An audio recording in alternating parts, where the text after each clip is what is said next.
تو ناظرین پھر اس جاوید لطیف کے بینر کو اٹھا کر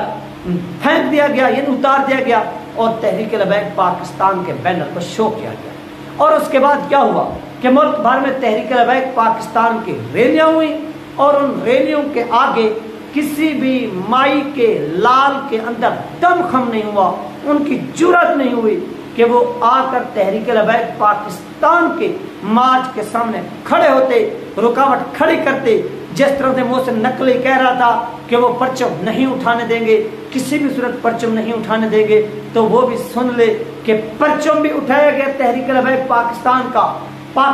کا بھی پرچم اٹھایا گیا، دونوں پرچموں کو گلے کے ساتھ لگایا گیا، سینے کے ساتھ لگایا گیا، پھر مارچ نکالا گیا، پھر اپنے شہداء کو، غازیوں کو،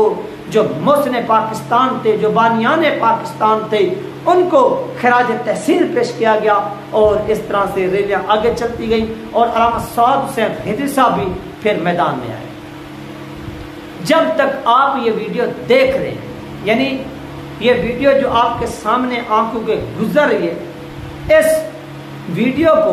آپ کیا کر سکتے ہیں، دیکھ سکتے ہیں کہ یہاں تک جو بھی سین ہو چکا ہے، یعنی صبح سے لے کر یہاں تک جو آپ دیکھ رہے ہیں، تحریک لبیک پاکستان کے کسی بھی فرد کے اوپر نہ ہی ابھی تک کوئی FIR درج ہوئی ہے، نہ ہی ان کا راستہ روکا گیا ہے، نہ ہی کسی کی گرفتاری ہوئی ہے، یعنی آزادانہ ماحول میں بغیر کسی دباؤ کے، بغیر کسی گرفتاری کے، بغیر کسی تشدد کے، تحریک لبیک پاکستان نے ملک کے مختلف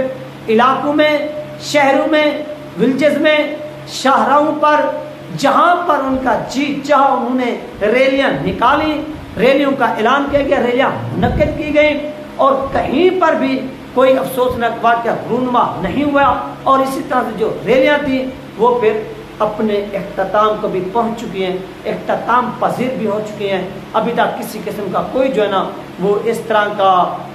کیا ہوتا ہے اپنا کوئی سین پیش نہیں آیا کہ جس طرح سے لوگ کہہ رہے تھے یا میڈیا پر بھی چلایا گیا۔ اصل میں ان کا مقصد یہ تھا، جو دہشت گرد جماعت تھی PTI، اس کو دبانے کے لیے، اس کو مارنے کے لیے، کیونکہ جب ایک سانپ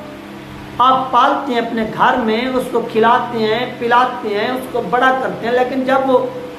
پاگل ہو جاتا ہے، جب اس کے اندر زہر جو ہے وہ بھر جاتا ہے، تو پھر وہ آپ کو ڈھس لیتا ہے،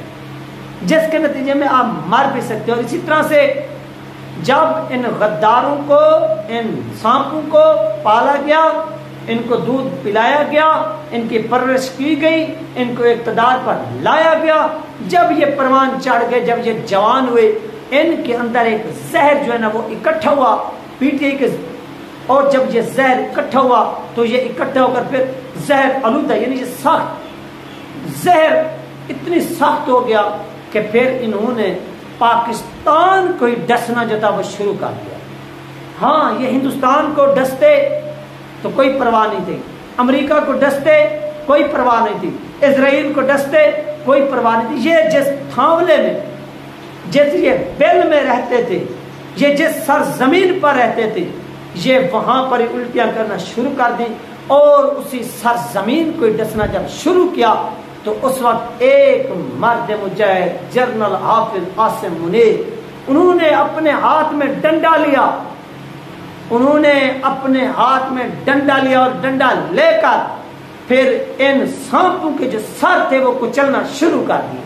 اور ہم اس مرد کلندر کو سلام پیش کرتے ہیں، حافظ جنرل قاسم منیر کو، جس نے ان زہریلے سانپوں کے سر کچلے ہیں، اور اب بھی کے کچھ سر بچے ہوئے ہیں۔ ہماری ان سے ریکویسٹ ہے کہ آپ یہ ڈنڈا جو ہے نا مزید تیل میں، پانی میں اس کو بھگوئیں، اور بھگا کر مزید جو ہے نا وہ ان سانپوں کے، ان زہریلے سانپوں کے سر کچلیں، تاکہ ان کی زہر جو ہے وہ اس پاک سرزمین پر نہ پھیلے۔ اگر یہ پاک سرزمین پر پھیل گئی تو اس زہریلی زہر کے اوپر اگر کی فصل تک ہوگی تیار، تو جب وہ انسان کھائے گا تو وہ بھی پھر اسی طرح زہر کے نتیجے میں تباہ ہو جائے گا، کوئی اور کھائے گا وہ بھی کیا ہوگا، تباہ ہو جائے گا۔ لہذا اس چیز کا آپ خیال رکھیں، اور ان سانپوں کو ہمیشہ ہمیشہ کے لیے کچل دیں، تاکہ اس سرزمین پر اگر کوئی ننگے پاؤں چلتا ہے تو اس کو یہ اندیشہ نہ ہو کہ یہاں پر زہر جو ہے نا سانپوں نے نکالا ہے، پھینکا ہے، جو ہمارے لیے خطرناک ثابت ہو سکتے ہیں۔ لہٰذا ان کی صفائی ستھرائی جس طرح سے آپ کر رہے ہیں، جس طرح سے آپ کر چکے ہیں، ہم آپ کو خراج تحسین پیش کرتے ہیں۔ اللہ پاک آپ کی حفاظت فرمائے، استقامت دے، اور آپ اپنے مشن پر کام جاری رکھیں اور ان سانپوں کے جو سر ہیں وہ کچلتے رہیں۔ یہ تین اپڈیٹ جو آپ لوگوں کے ساتھ شیئر کی گئی ہے، انشاءاللہ ملتے ہیں نیکسٹ ویڈیو میں۔ اللہ حافظ۔